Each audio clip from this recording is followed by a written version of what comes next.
مسیح میں آپ سب کو سلام۔ آج سے 3 اتوار بعد یعنی کہ چھٹے ماہ کے پہلے ہفتے میں عید پینتیکوست کی بڑی عید آ رہی ہے، اور ہم جانتے ہیں کہ عید پینتیکوست وہ دن ہے جس دن روح القدس پہلی دفعہ 120 لوگوں کی جماعت پر نازل ہوا،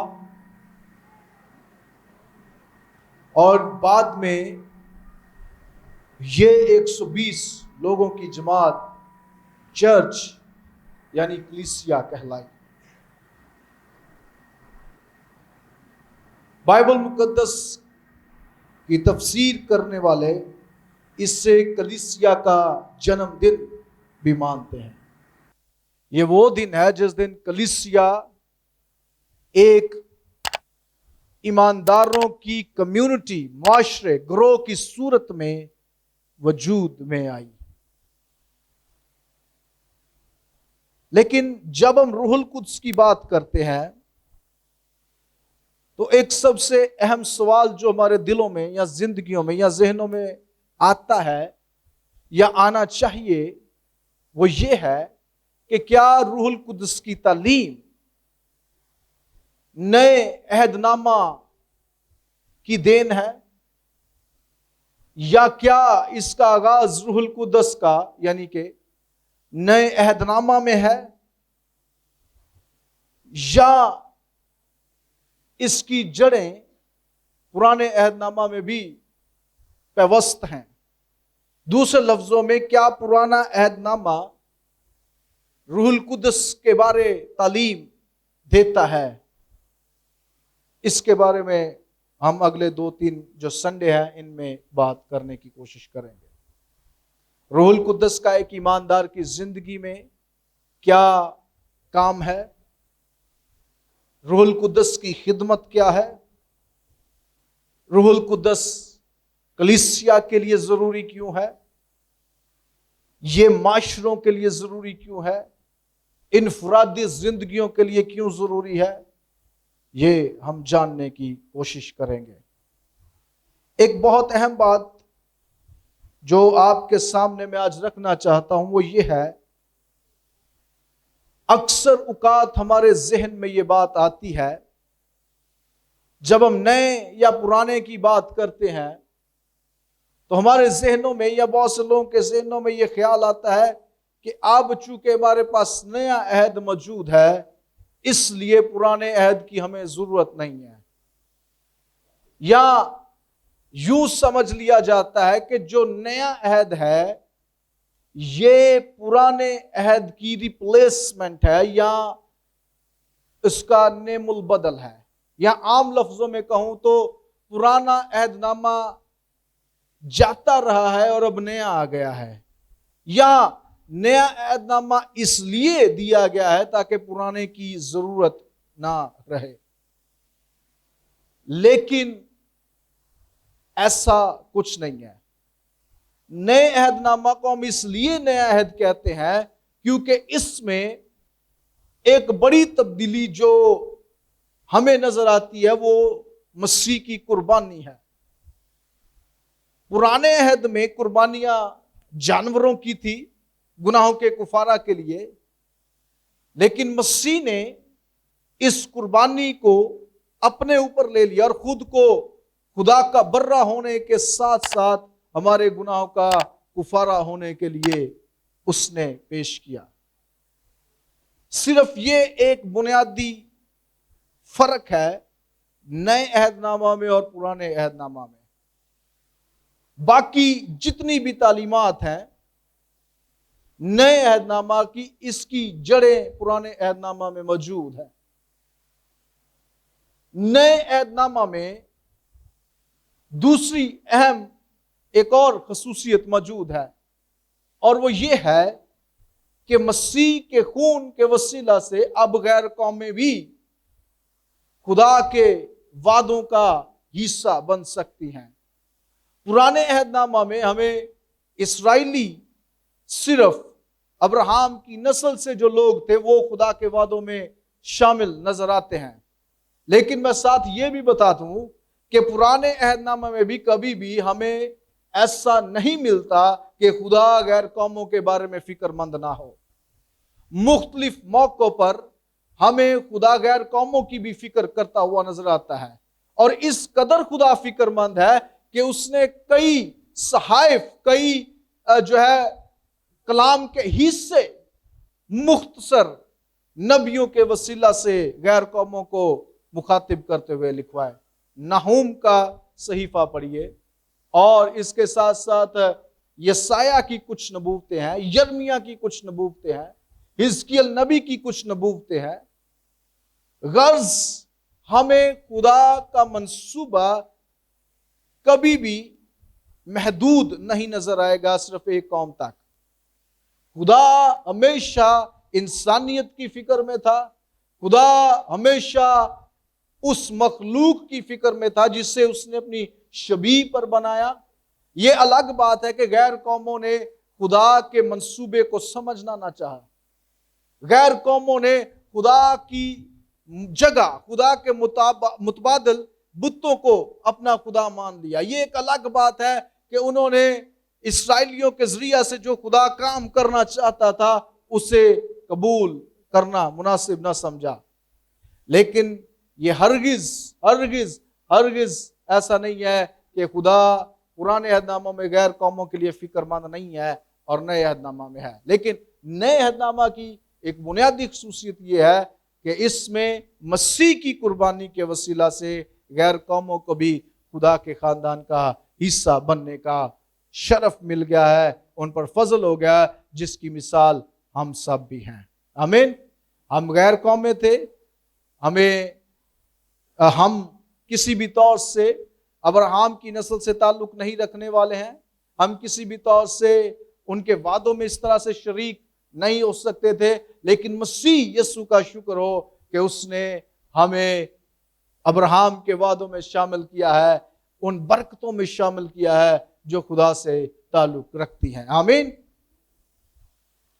تیسری بنیادی بات جو نئے عہد نامہ میں ہمیں ملتی ہے وہ روح القدس کا نزول ہے کلیسیا پر. پہلی بات نئے عہد نامہ میں کیا ہے؟ مسیح کی قربانی. بروں کی جگہ مسیح نے لی، جانوروں کی جگہ مسیح نے اپنے آپ کو پیش کیا خدا کے برے کے طور پر. دوسری اہم بات، غیر قوموں کو مسیح کی قربانی کے وسیلہ سے انوائٹ کیا گیا ہے، دعوت دے دی گئی ہے کہ وہ بھی مسیح کو قبول کرنے کے وسیلہ سے اس پروگرام کا جو خدا کا ہے اس کا حصہ بن سکتے ہیں، ان وعدوں اور برکتوں میں شامل ہو سکتے ہیں جو خدا نے ابراہم سے جن کا وعدہ کیا ہے. اور تیسری بات، روح القدس کا آ جانا. روح القدس کا آ جانا. پرانے عہد نامہ میں روح القدس کی خدمت بڑی محدود نظر آتی ہے، اس لحاظ سے کہ وہ ہر شخص کے لیے دستیاب نہیں ہے. وہ مخصوص لوگوں پر مخصوص ان سے خدمت لینے کے لیے ہمیں نازل ہوتا ہوا نظر آتا ہے، اور پھر وہ ان سے جدا ہوتا ہوا بھی ہمیں نظر آتا ہے. لیکن نئے عہد نامہ کے اندر یہ بات ہمیں ملتی ہے کہ جو مسیح کو قبول کر لیتا ہے اور روح القدس کا متلاشی ہوتا ہے، روح القدس خدا اسے انعام میں دیتا ہے تاکہ وہ اس کے ساتھ ساتھ رہے اور اسے مسیح کی صورت میں ڈھالنے کا کام کرے. آمین. پرانے عہد نامہ میں جب ہم جاتے ہیں تو پیدائش کی کتاب کے اندر ہی پہلے باب کی دوسری ہی آیت میں ہمیں روح القدس کی موجودگی کا احساس ملتا ہے. اس کی موجودگی ہمیں بڑی واضح نظر آتی ہے.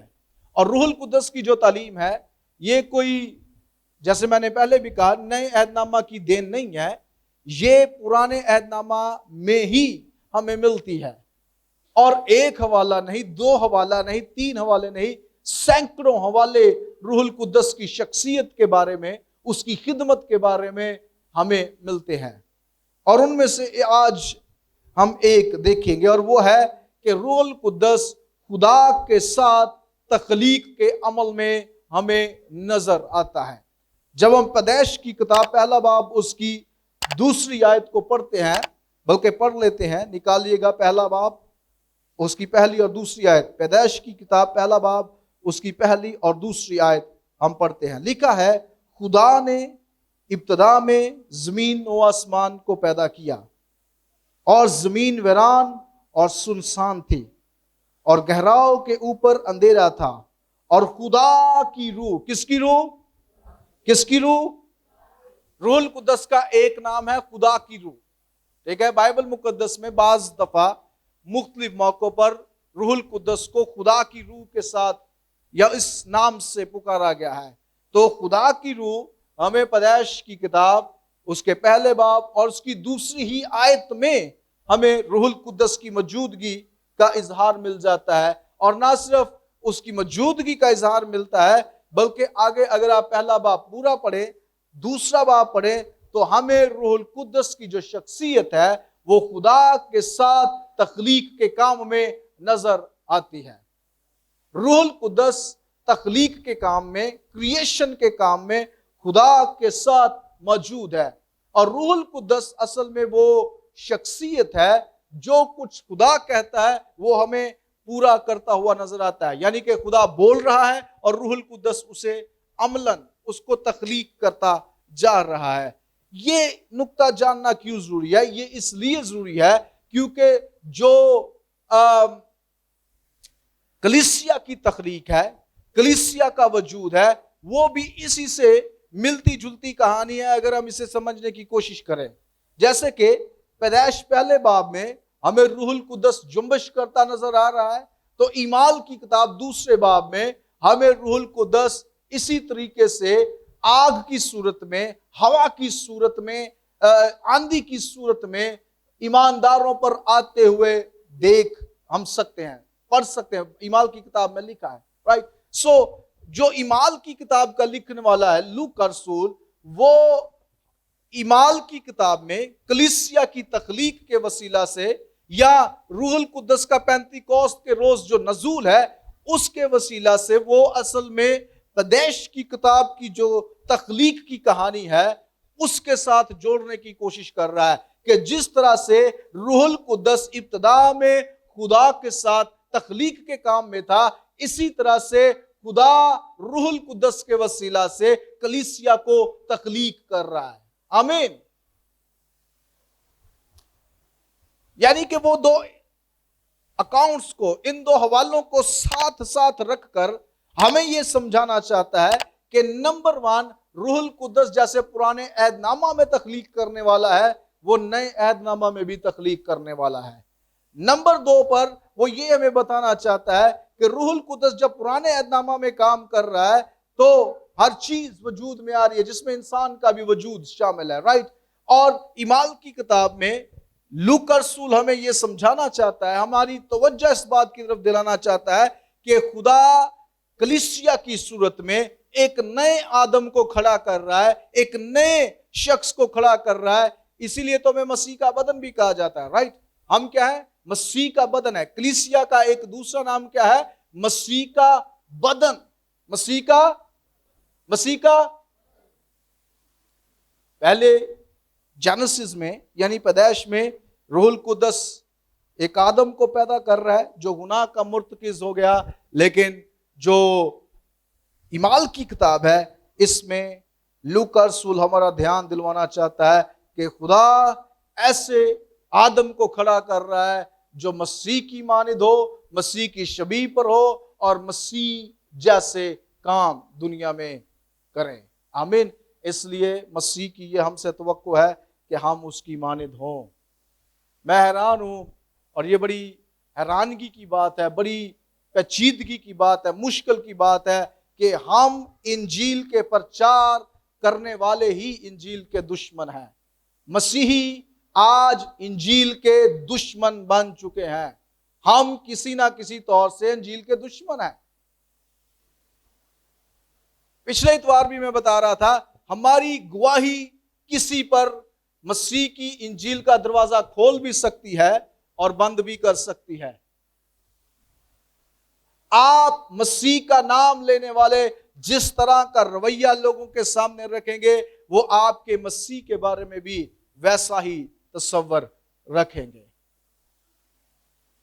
کیونکہ اگر آپ مسیح کے ماننے والے ہیں اور آپ کی زندگی لا تبدیل ہے، بدل نہیں رہی، اس میں چینجز نہیں آ رہے، سوچ میں تبدیلی نہیں آ رہی، تو یہ تصویر ہم دوسروں کے سامنے رکھ رہے ہیں مسیح کی. پرابلم کیا ہے؟ مشکل یہ ہے ہم مسیح کے لیے شاید مرنے کے لیے تو تیار ہیں، لیکن اس کے لیے اچھی زندگی بسر کرنے کے لیے تیار نہیں ہیں. اس کی کئی مثالیں ہمارے سامنے ہیں. کس طریقے سے ہمارا کریکٹر، ہمارا کردار گناہ کا شکار ہے، غلطی کا شکار ہے. یعنی کہ موقع ملتے ہی ہم وہ کر بیٹھتے ہیں جسے کرنا نہیں چاہیے. وہ غیبت ہو سکتی ہے، وہ حسد ہو سکتا ہے. یہ ساری دنیا کی باتیں، یہ ساری ابلیس کی خصوصیات ہیں، یہ ساری خصوصیات اس دنیا کے سسٹم کی ہیں. اور خدا چاہتا ہے کہ ہم روح القدس کے وسیلہ سے ان خصوصیات سے نکل کر گاڈلی، خدا کی خصوصیات، کرائسٹ کی، مسیح کی خصوصیات کو اپنی زندگی میں لیں. اگر ہم ایسا نہیں کر پا رہے تو پھر ہم اسی گناہ کا شکار ہے جس کا شکار آدم ہوا. اس لیے اپنے رویے میں تبدیلی لے کر آئیں، اپنی سوچ میں تبدیلی لے کر آئیں، اپنے کردار میں تبدیلی لے کر آئیں.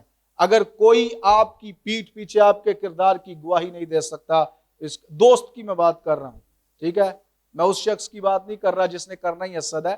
اگر آپ کا دوست بھی آپ کی شخصیت کی، آپ کے کردار کی گواہی نہیں دے سکتا تو عزیز تیرے کردار میں بڑی مشکل ہے، بڑی پرابلم ہے، بڑا مسئلہ ہے.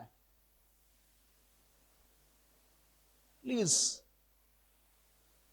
آپ یہ دیکھیے کہ چیزیں ایمانداروں کی جماعت میں آ کر گم جاتی ہیں. ہم چھوٹی چھوٹی باتوں میں بھی صادق نہیں ہیں. مثلا اکثر اوقات بڑی، یہ میں سمجھتا ہوں شرمندگی کی بات ہے کہ جوتیاں غائب ہو جاتی ہیں.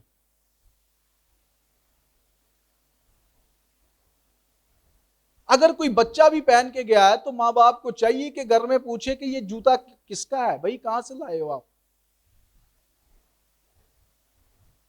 مجھے نہیں یاد پڑتا کہ کوئی چیز یہاں سے گم ہوئی ہو اور وہ واپس آ گئی ہو صرف اس لیے کہ یہ غلطی سے چلے گئی ہے.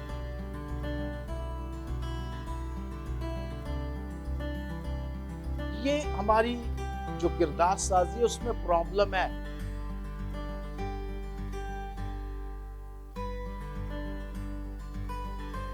مختلف طریقوں سے ہم اپنے کردار کو سنوار سکتے ہیں اگر ہم روح القدس کو موقع دیں. آئیں اپنی آنکھیں بند کریں.